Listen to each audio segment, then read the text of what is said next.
জানাজার সময় লাশের বুক বরাবর ইমাম কেন দাঁড়ায়? মোস্ট ইম্পর্টেন্ট সাবজেক্ট, খুবই গুরুত্বপূর্ণ বিষয়।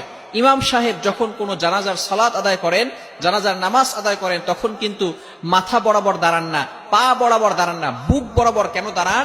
এটা খুবই গুরুত্বপূর্ণ একটি বিষয়। কেননা এই বুকের এখানে কিন্তু হার্ট থাকে, অন্তর থাকে। ভালো করে মনে রাখবেন, আল্লাহ রাসূল সাল্লাল্লাহু আলাইহি সাল্লাম এই জিনিসটাকে বড় দামি ঘোষণা করে দিয়েছেন। আল্লাহ রাসূল সাল্লাল্লাহু আলাইহি সাল্লাম দুনিয়াতে আসার আগে যারা দার্শনিক ছিল তারা বলতো যে পুরা বডিটাকে পরিচালনা করে হচ্ছে ব্রেইন, কিন্তু আল্লাহ রাসূল সাল্লাল্লাহু আলাইহি সাল্লাম আসার পরে তিনি বললেন যে নো, ব্রেন পুরো বডিটাকে পরিচালনা করে না, অন্তর অর্থাৎ হার্ট যেটা আছে সেটা পুরা বডিটাকে পরিচালনা করে। সুতরাং অনেক সময় ব্রেন নষ্ট হলেও মানুষ বাঁচে, কিন্তু হার্ট যদি নষ্ট হয়ে যায় সেটা কিন্তু সেই মানুষ আর বাঁচতে পারে না। আল্লাহ রাসূল সাল্লাল্লাহু আলাইহি সাল্লাম বলে দিয়েছেন, আলা ইন্না ফিল জাসাদি মুদগা ইদা সলুহাত সলুহাল জাসাদু কুল্লু ওয়া ইদা ফাসাদাল জাসাদু কুল্লু আলা ওয়াহিয়াল কলব। শরীরের ভিতরে একটি গোস্তের টুকরা রয়েছে, যদি সেটা ঠিক থাকে তাহলে সব ঠিক, আর যদি সেটাই ভুল হয়ে যায়, সেটা যদি নষ্ট হয়ে যায় তাহলে সব নষ্ট। আলা ওয়াহিয়াল কলব, সেটাই হচ্ছে হার্ট, অন্তর। সুতরাং এই অন্তর থাকে বুকের এখানে, আর এই অন্তর দ্বারাই কিন্তু মানুষের জন্য দোয়া করে। মানুষের কষ্ট অন্তরের ভিতরে চাপা থাকে। সুতরাং একজন মানুষ দুনিয়া থেকে বিদায় নিয়েছে, ইমাম সাহেব সেখানে দাঁড়িয়ে বলছে যে অমুক ব্যক্তি ভালো ছিল, আপনারা তাকে ক্ষমা করে দিবেন। মুখ দিয়ে সবাই ক্ষমা করছে, কিন্তু অন্তরের মাধ্যমে হয়তো আপনার প্রতি কেউ ক্ষুব্ধ হয়ে থাকতে পারে যে অমুক ব্যক্তি এখন মারা গিয়েছে, ভালোই হয়েছে।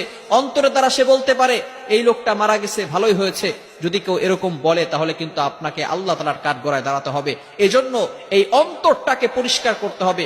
বুকের ভিতরে যেই অন্তর রয়েছে, হার্ট রয়েছে, এটাকে সবসময় পরিষ্কার রাখতে হবে, পরিচ্ছন্ন রাখতে হবে, এটা যাতে করে নষ্ট না হয়ে যায়।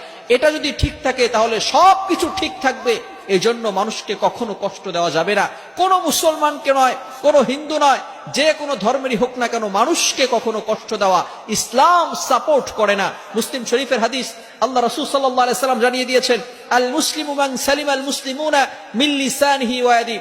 এ true Muslim is a person, প্রকৃত মুসলমান তো ওই ব্যক্তি যার হাত এবং মুখ থেকে সকল মুসলমান নিরাপদে থাকে। এজন্য অবভিয়াসলি অলওয়েজ আমাদেরকে যে কাজটা করতে হবে সেটা হচ্ছে মানুষের মনে কষ্ট দেওয়া যাবে না, অন্তরকে পরিষ্কার রাখতে হবে। অন্তরের ভিতরে খারাপ চিন্তা আনা যাবে না, মানুষের অন্তরে কষ্ট দেওয়া যাবে না। মনে রাখবেন, মানুষের মনে কষ্ট দেওয়া এটা কত বড় একটি কাজ, কত বড় একটি গুনাহের কাজ। এটা হচ্ছে হকুল ইবাদ, বান্দার হক আল্লাহ তাআলা কখনো ক্ষমা করবেন না।